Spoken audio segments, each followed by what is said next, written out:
Good morning, everybody. A little bit of a different intro than normal. I should get back to that though here soon, maybe next week. But here we are. This is Rise and Grind. I'm Vince Tagliavia. We're going to talk about some of the news and events of the day. We're going to start with finance. We're going to talk about Trump and the latest there with the case going on. We're going to go on a little politics, U.S. news, world news, and wrap things up here. And we've got more as well, but we're going to at least start with that and see what how the time looks, I suppose. So thank you for tuning in. If you're new, please subscribe and like and leave a comment. And I hope you enjoy the show and find this information useful. And shout out to all you out there, whether you're listening on D Live, Lisa, I see you over there. Hello, good morning, or YouTube or Pilled or Rumble or X.com. Welcome all. Thank you so much for tuning in. We're going to get right into things, starting with finance. We have a lot of Fed speakers today. Just so you know, they've already began, Bloomberg TV, et cetera, et cetera. And we're going to have some housing, the housing economic outlook, and more as well throughout the day. So we'll be hearing some updates from the Fed. By the end of the day, we'll have reports on all these things. So that is ongoing. In the meantime, the S&P 500 is doing quite well, up 0.33%. Dow is up 0.1%. NASDAQ is up over half a percentage point. Gold is at $2,427.30, up 0.4%. Silver has surpassed $32 per ounce, $32.17 right now, and Bitcoin is sitting at $67,081.98. Wow. Commodities have gone absolutely nuts lately.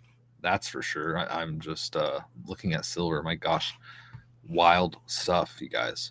I wanted to look at the Fear and Greed Index real quick and talk about this.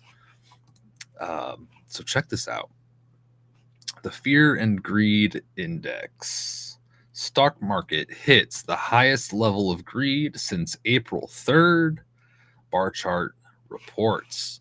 And this just shows there's not a lot of fear in the markets and that people are very confident and making a lot of money. Canadian Prepper pointed something out regarding this. He says history shows this is exactly when you should be afraid. A day before the market crash in 1929, people were at peak greed. This is in response to an account called Piker Capital, who says there is zero fear in equities right now. And this is from 3 days ago even, but it's still that case. Measure of equity volatility sank as U.S. stocks advanced this week. Here is the VIX index chart.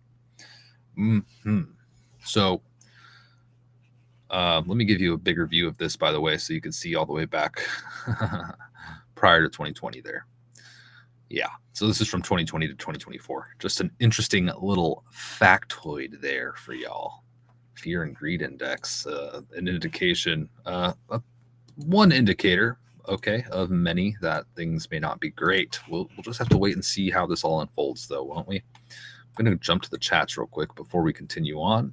Thank you for tuning in. If you're just tuning in now, we're getting through finance, and we'll get into all the politics and social aspects of things and world news and U.S. news and Trump and all this stuff in a moment. Good morning. Good morning. I did do a live stream last night. I talked about the Iran situation that was unfolding, which we'll recap here in a second. So thank you all who tuned into that. That was a good time. Let's see here. On the housing front, which we'll have more information on later today from the Fed, it is now cheaper to rent than buy in all 50 of the top metros nationwide per bank rate. The typical monthly mortgage payment for median priced home is $412,778 per Redfin. It's $2,703 per month for a mortgage rate. Meanwhile, the typical monthly rent rate is $1,979 as of February, which is a 36% difference compared to buying and renting. Wow, a huge difference. $2,700 versus about $2,000. Wow. Not good information here. It's very difficult for people to buy homes, first-time home buyers and whatnot. New data says a house now costs nearly 8 times individuals' annual income. More negative data on the housing front. That's twice the historical average. Peter St. Onge reported on this, saying that that is in fact above the peak of the 2008 housing bubble.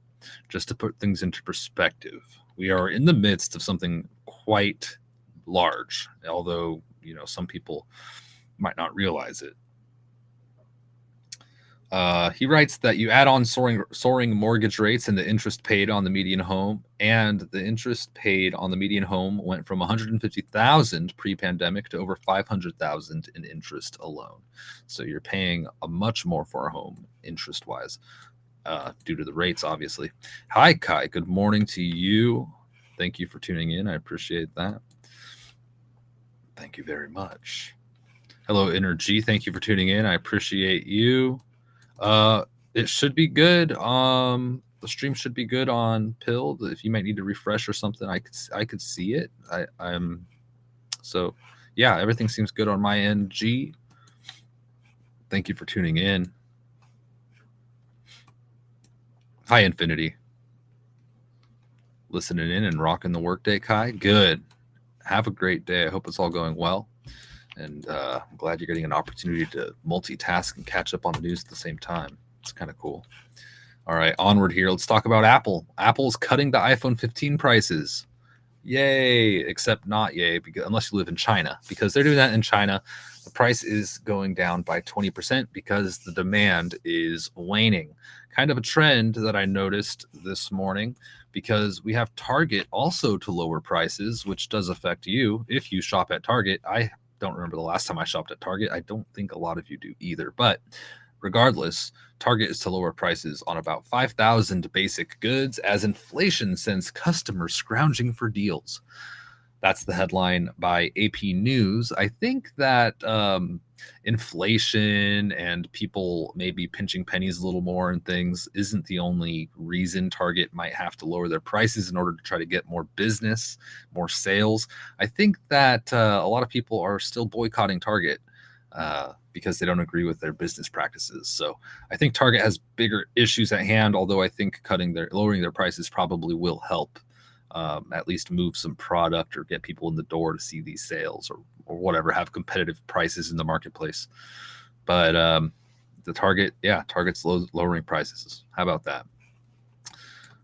What else? We've got Red Lobster. I don't know if you guys heard this, but this is the largest seafood restaurant chain in the world. Well, they are filing for bankruptcy because they had more than $1 billion in debt. So Red Lobster filing for bankruptcy. Just a lot of dismal news when it comes to finance, and I think that we're in the thick of it. Thank you, Pam. Pilled is good. 5-5. Thank you so much. Thank you for tuning in, by the way, too. Good to see you this morning.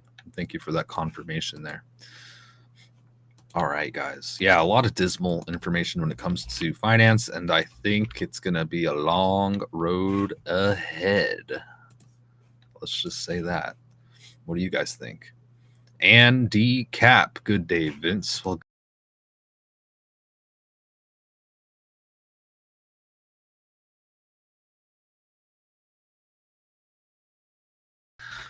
can't.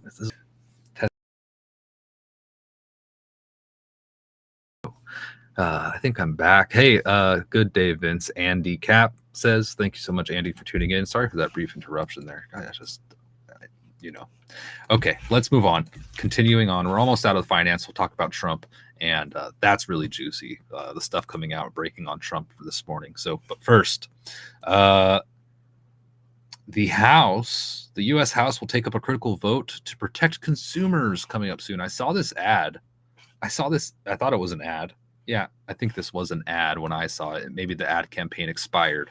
But basically, they're saying contact your members of Congress now and vote yes on the Fit 21 Act, H.R. 4763. And I'm thinking to myself, well, what is this? What's going on here? Um, so I was like, this is posted by the Digital Innovation for America. And I thought, what is this bill? What's going on? What? So I looked it up. H.R. 4763. Here it is. Financial Innovation and Technology for the 21st Century Act. And apparently voting is happening next week on this, according to that post. It says here, this bill establishes a regulatory framework for digital assets. They're talking about cryptocurrencies, right? The Commodity Futures Trading Commission, CFTC, must regulate a digital asset as a commodity if the blockchain or digital ledger on which it runs is functional and decentralized. So here they are going to regulate decentralized digital assets, cryptocurrency. They write, this bill classifies a blockchain as decentralized if, among other requirements, no person has unilateral authority to control the blockchain or its usage, and no issuer or affiliated person has control of 20% or more of the digital asset or the voting power of the digital asset.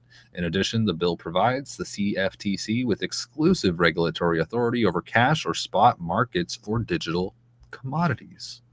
The Securities and Exchange Commission, SEC, must regulate a digital asset as a security if it is associated blockchain is functional but not decentralized. However, the bill establishes certain exceptions to SEC regulation for digital assets that limit annual sales, restrict non-accredited investor access, and satisfy disclosure of compliance requirements. The bill also sets forth requirements for primary and secondary market transactions. The CFTC and SEC must jointly issue rules to define terms and exempt duly registered exchanges from duplicative rules. The bill excludes permitted stablecoins from CFTC and SEC regulation, except regarding anti-fraud authority and specified transactions on registered entities. That's it from Congress.gov. HR 4763. They want to completely control decentralized cryptocurrency. They want to make sure it's taxed, and they want to make sure you follow regulations and that it's under the eye, right? Under their eye. So that's what's happening. I mean, and they're going to keep pushing for it. We'll see what happens with this, but I haven't heard anybody talk about that one. So there we go. They were even publishing ads on X to push this through. Vote yes, regulate crypto. What do you guys want? Do you want regulated cryptocurrency or deregulated cryptocurrency and decentralized kind of independent systems? But, I don't know. I'm just asking. Let me know. Sort of an interesting bill there. Anyway, for any crypto folk out there, it's not for everybody, I suppose. Thank you, Punlo, Picasso. Appreciate you. Onward, let's talk about Trump. Michael Cohen has returned to testify on the hush money trial. This is the final stretch. Trump came out and made a statement, and we do have some pretty spicy information. But first, let's hear what Trump had to say this morning. He released a video that was about 8 minutes long. We're just going to watch a couple short clips of some key points on it. Here's Trump from this morning. As you know, I was supposed to be in a very different state this morning, and the judge actually decided to call it early. And yet, it looks like we're going to have a very big gap between days, and it's going to be determined right now in court. But we're here about an hour early today. I was supposed to be making a speech for political purposes. I'm not allowed to have anything to do with politics because I'm sitting in a very freezing cold courtroom for the last 4 weeks. It's very unfair.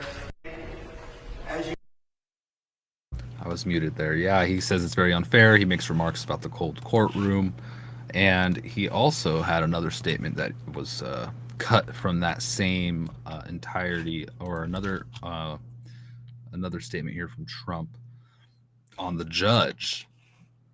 Yeah, clipped from that same Fox News clip. Oops, let me make sure I share this so you could watch and hear. And everybody's talking about the judge. The judge shouldn't be doing this trial. He's totally conflicted. This is the most conflicted judge probably in the history of the court system. And everyone knows what I'm talking about.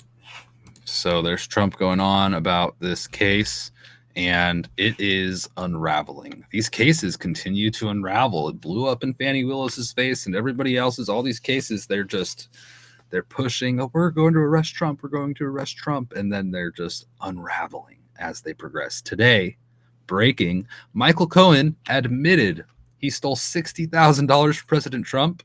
That is the Star Witness, and he admitted to stealing money. I don't think it was $60,000 though. That's what Chuck Calesta wrote. I think that the story is that Trump gave him $50,000 cash in a paper bag. Cohen kept $30,000 and gave Stormy $20,000, and this totally demolishes any ounce of what Cohen claims as, oh, I'm loyal to Trump and I covered up his dirt and his tracks and that was my role and he's like a father figure to me. I don't know about you. I wouldn't steal $30,000 from my father. That's kind of weird. Seems a little bit shady. Seems a little bit kind of antithetical to being like on the same team as somebody. Anyway, ABC News even reported on this. They said that Cohen admits he stole from Trump through his reimbursement. Quote, Michael Cohen admitted that he stole $30,000 from the Trump organization when, as part of his reimbursement for the Stormy Daniels reimbursement, he requested $50,000 for a reimbursement for IT services when Cohen had actually paid $20,000 for the services. He was asked, "You stole from the Trump organization, correct?" By the defense attorney Todd Blanche, and Cohen replied, "Yes, sir." So that's what we got for so far this morning. What? Really? Wow. And this whole thing continues as all this stuff is known the entire time, by the way. It's just now finally coming out. Wow. So, holy smokes. Holy smokes, you guys. What do you think about that? What do you guys think about this Cohen situation? Is this going to end this case? Is it over?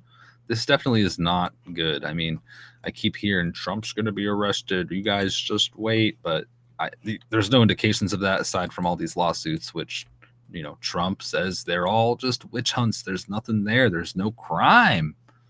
Anyway, let me know what you guys think. I'd appreciate your feedback, your thoughts. Hey, half the world is night. Good morning to you. Thank you for tuning in. Hope you've got your coffee in this morning. We got a big week ahead of us. It's just Monday. And more on Trump here. The markets work on X put their opinion out there on how they say this trial is going. And basically they're saying they're not allowing any evidence. They're not allowing things in. They're really biased is basically what Jeff Carlson is saying on X. So just that opinion there. Kai says it's going to bust the system. Maybe so. This is just wild stuff.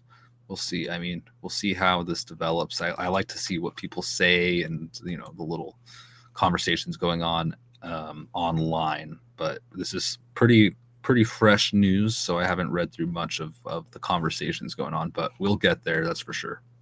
If you're just tuning in and you like this show, please give me a follow and a like or leave some comments. All that jazz. I appreciate you guys. Thank you so much.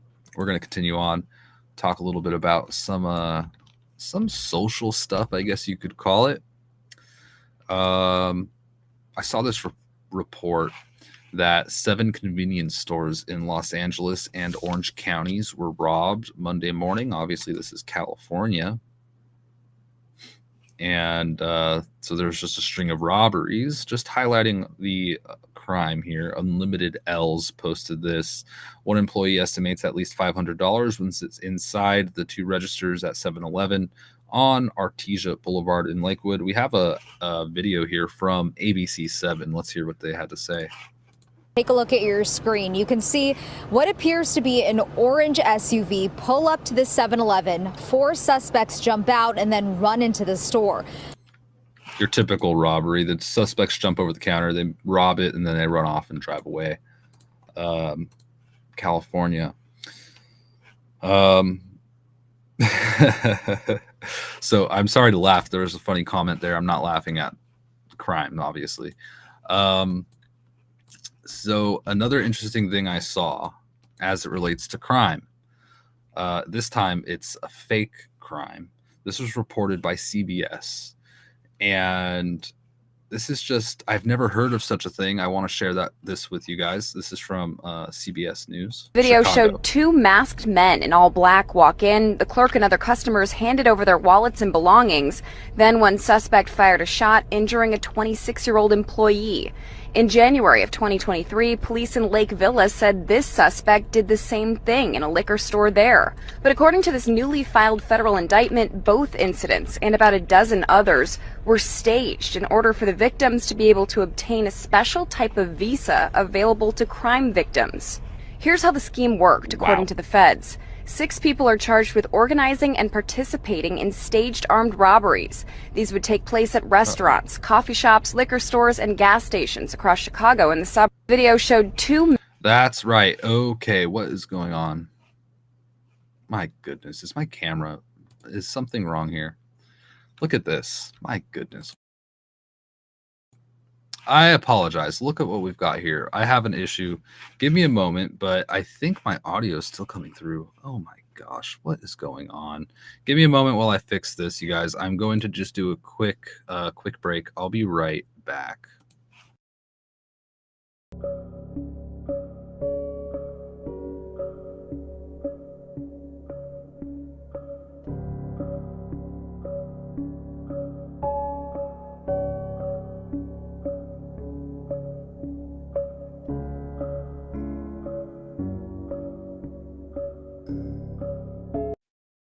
My goodness, you guys. I apologize for that interruption. Just a little glitch in the system, I suppose. But yes, so illegal aliens that fall victim to a crime get special visas that allow them to stay in the U.S. due to their suffering, Wall Street Silver writes on X. So illegals are paying people to rob them in Chicago so they could get these privileges and special visas. Could you... what? What? CBS Chicago reported on that. Whoa. What is going on? This is just insane. Absolutely insane, guys. Thank you, Kai. Thank you, Kai. All right, onward. Let's talk about End the Fed. I'm sure you guys saw this. End the Fed. This is a growing situation. Apparently, it's looking like. Here we go. Mario Nawfal reported on this morning. He says that End the Fed Representative Massey secures 22 sponsors for bill to abolish the Federal Reserve. Representative Thomas Massey says, quote, Americans are suffering under crippling inflation and the Federal Reserve is largely to blame. During COVID, the Fed created trillions of dollars. Monetizing debt is a coordinated effort between the White House, the Fed, Treasury, Congress, big banks, and Wall Street. If we really want to reduce inflation, the most effective policy is to end the Federal Reserve. I have introduced H.R. 8421, a simple 4-page bill to end the Fed. We currently have 22 sponsors. Is your congressman one of them? Sources Representative Thomas Massey and Bloomberg. And of course, Mario Nawfal highlighting this story. Thank you, Mario. Appreciate it. So yeah, wow, a very interesting thing going on there. I don't think that's going to be very popular among, the Fed, Treasury, Congress, big banks, and Wall Street. Let's face it. But I think a lot of people are showing support online. I do see that. I do certainly see that. What do you guys think about that one? That is H.R. 8421 and End the Fed. It's gaining support. Good morning, Stephanie. Thank you for tuning in. And Mary, thank you. I see you over there as well. Thank you so much. Let's see what else we got cooking this morning. We had a coup, a failed coup in DR Congo. This was crazy. Sometimes I see these stories pop up and I think, let me give it some time. This doesn't seem real. This isn't real, is it? But now we have the New York Post writing an article on this, probably about a day after the news really broke, but an article nonetheless. American seen begging for his life after he's arrested following a bloody coup attempt in DR Congo. What? This is what they write. 3 Americans were among about 50 assailants arrested in the Democratic Republic of Congo on Sunday during a failed coup that included an attack at the presidential palace, the African nation's army said. The coup attempt, led by self-exiled opposition leader Christian Malonga, began around 4 a.m. as gunfire rang out in the capital, Kinshasa, Reuters reported. But it was nipped in the bud, and Malonga was killed at the presidential palace. Congolese army spokesperson Brig Gen Sylvian Ikanga said. Malonga's son was one of the 3 citizens arrested following the attack, Ikanga told the Associated Press. They wrote, those who were captured were facing interrogation by specialized services of the country's armed forces. I did read elsewhere that the U.S. did come forward and say, we are not involved. And there was actually video, this video. Here's an image from the video that was released of allegedly an American man surrounded by soldiers after taking part in the coup, which U.S. officials say, or I think it was the official in the Congo. So he said, we're not involved. We're not involved. So that's the story. 3 Americans among 50 detained after a failed coup in DR Congo. A very concerning situation. I mean, we've seen a lot happening. So let's recap. Thank you to Maze on X. I don't know if you guys follow Maze Love 14, but she put out this nice little recap here. Let's recap. She writes, Maze Love 14. 5/7, this is the date. Saudi Crown Prince assassination attempt. 5/13, President Erdogan warned of military coup and had an emergency meeting. 5/15, Slovak PM Robert Fico assassination attempt. Serbian President Vučić, I don't know how to pronounce this, I apologize. Serbian president was threatened by citizen for assassination attempt. 5/19, Saudi Arabia's King Salman hospitalized 2 times in 1 month. And lastly, yesterday, the Iranian president, Raisi, and foreign minister Amir Abdullahian died in a helicopter crash. And also the coup we just mentioned. They didn't mention the coup they didn't mention that coup. Oh well. There's too many coups to keep up with, too much news to keep up with. I don't blame you, Maze, but thank you for putting that out. A nice little recap of all the craziness going on around the world. It is extremely volatile and unstable, and a lot of the world's nations are at odds. And yes, you heard me right. If you didn't hear it yet, the Iranian president has been declared dead from a helicopter crash. And it was after a almost 24-hour rescue effort in order to locate and assess the situation and perform any rescue operations needed. But there were no survivors, 9 people on board that helicopter. Why isn't this article here now? Did they delete their article? What's going on? Let me see if I could refresh this. This is weird. Okay, make sure you're not a robot. Okie dokie. I'm not a robot. Oh, great. I don't have access to this website. Do they think I'm a robot? Oh, great. I don't know what's going on there. I apologize. But I guess I do have most of it committed to memory. And that's the gist of it. But we're going to move on. Let's see here. We're going to keep talking about this, actually. So,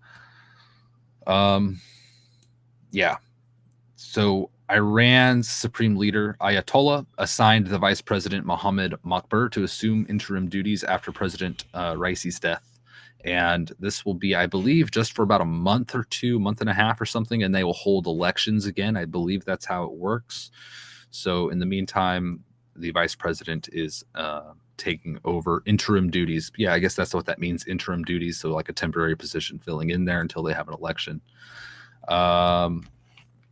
Let's let's see here. We've got more, and I lost my. That was weird that I didn't have access to that article anymore. I just read it like an hour ago. Kind of a latest recap article on this Iran situation, but that's okay. Who is the new president of Iran? Mario Nawfal wrote this little excerpt on him. He says that Mohammad Makbar Dafouli, Iran's first vice president, will assume the presidency now that President Raisi has been confirmed dead. Makbar, 68 years old, is the money guy in the government, having led Sina Bank, Mustafa Mostazafan Foundation, and ICO, all central to Khomeini's political strategy. Mario writes, quote, before becoming vice president, Makbar led the Mostazafan Foundation and the execution of Imam Khomeini's order, ICO, where he managed a $95 billion asset network and was involved in seizing properties from regime enemies. He also served as chairman of Sina Bank, overseeing its investment in financing Iran's ballistic missile and nuclear programs. He financed Iran's ballistic missile and nuclear program via Sina Bank. A former medic in the IRGC during the Iran-Iraq War, Makbar has close ties with Russia and Hezbollah, facilitating military support such as drones and missiles to Russia, according to AP, IRNA, Times of Israel. That's who's there now.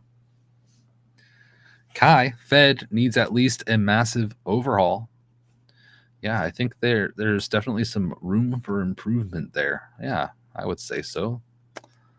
Thank you, Lisa, for the donation. I appreciate that. Thank you so much. It's very kind, very kind. Thank you for your support. Appreciate that over there on DLive. All right. Well, what else we got here? Iran's former minister Javad Zarif claims that the U.S. is one of the main culprits of yesterday's tragedy due to sanction of aircraft and aviation parts in Iran. He added more. So basically, the foreign minister of Iran, the former foreign minister, is coming out and blaming the U.S. He said that this will be recorded in the list of U.S. crimes against the Iranian people, basically saying that because it was U.S. aircraft, and Iran actually has a lot of U.S. jets and U.S. helicopters, and this was a helicopter accident yesterday.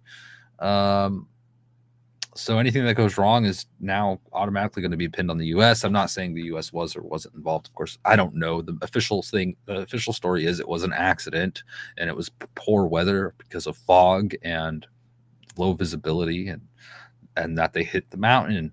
However, some are pointing out it's a little bit kind of hard to imagine that there was 3 helicopters and only one of them crashed and the other 2 just flew off. I imagine they were probably flying in a close formation, is probably typical. I don't know though, or maybe in a line. Just kind of odd. People are obviously wary of all information, any and all information out there in the world, and from anything as serious as this to as mundane as whatever you could imagine. So just saying, man. What do you guys think about this whole situation with Iranian president? It's not looking good, I'll be honest with you. Whether it's an accident or not, it's just not good. It causes more instability, whatever. It makes things less stable overall. And then we had the ICC come out. Oh my gosh. I thought this is crazy. This is developing. Zero Hedge wrote an article on it. This is what Zero Hedge wrote. ICC seeks arrest warrants for Netanyahu, Hamas leader Sinwar, for crimes against humanity. So ICC, the International Criminal Court, they put out a video. Zero Hedge wrote, quote, the ICC has pulled the trigger on issuing its controversial arrest warrant for Israeli Prime Minister Benjamin Netanyahu. After months of speculation, it may not go through with it amid a Washington pressure campaign. Its chief prosecutor, Karim Khan, revealed Monday that the World Court is seeking arrest warrants for the leaders of Israel who are executing the war in Gaza, also including Defense Minister Yoav Gallant. Monday's action marks the first time ever that the Hague-based court has targeted a national leader of a close U.S. ally. Netanyahu is now set to be on the court's wanted list alongside Russian President Vladimir Putin. Putin. I don't know why I say it like that. This is because of war crimes and crimes against humanity accusations made by the court that they said they've gathered all the intelligence and information on in the video, the kind of lengthy video they released outlining all of this. The ICC prosecutor Kareem Khan put out the statement, and he was backed by a couple lawyers. Yeah, so here they are. You could watch it on X and elsewhere, I'm sure, the full video. It's a bit lengthy. Oh, actually, it's only, I think they cut it here. Let's watch it. It's just a minute long. Let's listen. That's good. Okay, give me a moment here. Let me make sure you guys can hear this. Yeah, the one I watched was much longer, but here is probably just a nice little excerpt. I can also confirm today that Can you I have guys hear reasonable this? grounds to believe, on the basis of evidence collected and examined by my office, that Israeli Prime Minister Benjamin Netanyahu and Minister of Defense Yoav Gallant bear criminal responsibility for the following international crimes committed on the territory of the State of Palestine from at least the 8th of October 2023. The crimes include starvation of civilians as a method of warfare, willfully causing great suffering. And he goes on. I don't want to watch this whole thing. We're going to move on because I just want to cover a few more things, and then I have to take off here soon. But we're going to get into more, and I think that this is important stuff. We're going to talk more about the ICC here, the International Criminal Courts. This is pretty crazy how this is developing. This is something that's never happened before, and the international community is reacting. So not only have they issued warrants against Israeli citizens, Netanyahu, but also Hamas, the Hamas leader, and these people as well. Israel has come out, the Israeli minister came out and has vowed to stop the ICC today. And here we have a story here. Scent Defender has been talking about this. They're an account on X, and it's just somebody that posts news. Okay, so take this all with a grain of salt. This stuff changes over time, and sometimes it's redacted and all this stuff, but majority of the time it's pretty good. And here's what Scent Defender is saying. Quote, Israeli lawmakers from across the political spectrum and in every political party have now condemned today's announcement by the International Criminal Court, the ICC, regarding the request to issue arrest warrants against Prime Minister Netanyahu and Defense Minister Gallant for the war in Gaza, with the leader of the opposition, Yair Lapid, stating that the decision is a, quote, complete moral failure, while the Minister of Finance, Bezalel Smotrich, stated, quote, we have not seen such a show of hypocrisy and hatred of Jews as that of the Hague Tribunal since Nazi propaganda. Onward, we can see more from Scent Defender here. Let me pull it up. The International Criminal Court doesn't even consider Israel a nation in its announcement this morning regarding the issuing, Scent Defender points out. And they say, they said that the issues occurred, quote, territory of Israel. Oh, wait. They said, let me read this here. So it says, quote, the International Criminal Court doesn't even consider Israel a nation in its announcement this morning regarding the issuing of arrest warrants for several Israeli and Hamas leaders, with it claiming the incidents which led to the warrants occurred in the territory of Israel and in the state of Palestine. So they're upset about that, pointing out maybe some bias there or whatever. A lot of people disagree with the I don't know what to call it, the territorial disputes among these different groups. So there you go. Yeah, OSINT Defender claims to be an open source intelligence monitor focused on Europe and conflicts across the world. And it's just somebody that stays on top of this information and takes news and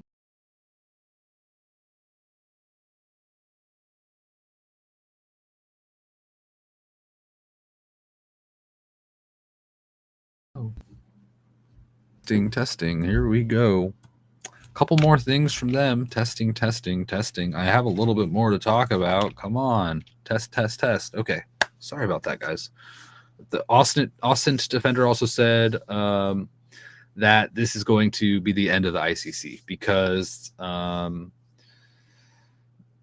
of these biases that they pointed out. They say that nothing's going to hold water, and that includes their position against Putin and all this stuff. That's basically their opinion. And they also say that this is going to cause the international community to disband. It's going to cause people not to want to be involved. It's going to change this dynamic that's going on.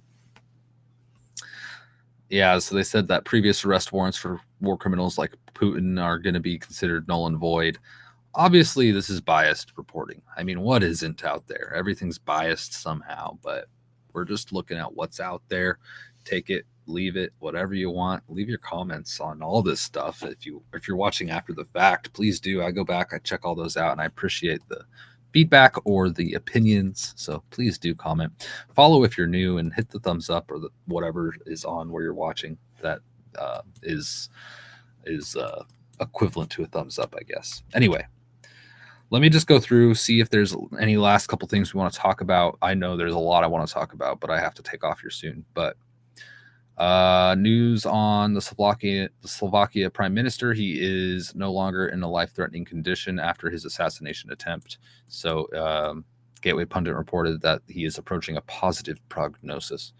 And onward, there's tensions, obviously, still with Russia saying the U.S. is escalating tensions over Taiwan. Taiwan's new leader has just taken office, so there's a little bit of rhetoric going on there with Russia and others. China came out as well, and they said that they just they just said again their whole one China thing, their whole one China feel, and that nothing changes their position basically. So onward. We also have French security forces working to regain control of the airport highway in the violence-scorched New Caledonia. France has sent a lot more people over there recently. It is a crazy situation I don't know all the details of, but this is a situation of kind of like a coup situation or a losing control situation. It's weird. I don't know. I need to find out more on that. If any of you have anybody that follows that closely, or a lot and want to share, please do. I haven't spent a lot of time on that particular story, but it is going on in the world. And of course, we have Zelensky. Don't forget, Zelensky would be up for re-election. However, the elections are postponed indefinitely due to the Ukrainian war. Just a reminder. So Zelensky has canceled all elections in Ukraine. Yep. Let's see. Onward, a little bit of good news. Let's end with some good news. Good news for the brave gym owner that was defying lockdown orders. The New Jersey court has thrown out 80 charges against this gym owner. Ian Smith, co-owner of Attilis Gym in Balmar, New Jersey, has achieved a monumental victory. And here he is. This is him. And he said some pretty mean things to Phil Murphy. I mean, he really voices his opinion strongly. And he stood there and he believed he did what's right. And apparently he's been vindicated now. It says here, quote, a New Jersey court has dismissed all 80 charges against him, charges that stemmed from his bold decision to reopen his gym in direct defiance to Democrat Governor Phil Murphy's tyrannical COVID-19 lockdown orders. There you have it. And that was a big thing for a lot of gym owners. And man, I mean, a lot of businesses certainly went out of business. And I remember this going on. I remember. So, yeah, apparently that wasn't exactly legal. There we have it. A little bit of good news to end with. There's more, and there's some things that aren't necessarily time sensitive that are just interesting that I think I'll save for another stream, another day. And so hit the notification bell and get notified when I go live so we can do the live chat thing. If you want to watch it later, that's fantastic too. If you enjoyed this and you want people to know it or follow me or anything or support me, some way you could do it. One of the best ways is to like and follow and comment and share. Share's a huge one. So if you follow me on X, share it, or share the link, the YouTube link, send it to your friends that get it, your friends that want to know what's going on. I try to just, not lean too far one way or the other, but let's face it. I mean, we're all just pushed to the right nowadays. So here we are, all on the right. It's like, I know a lot of you guys were probably Democrats at one point. Thank you, Kai. Have an awesome day. Thank you. You have an awesome day too. But, here we are. I try to do my best to just provide a lot of facts so anybody out there could at least get the gist of what's going on around the world instead of just having their head in the sand, right? So that's kind of the goal here. And that's all. I like to follow this stuff. So I take the time to just share it with all you guys. And I appreciate you for tuning in. Thank you all so much. I'll see you all soon. Take care. God bless and God speed.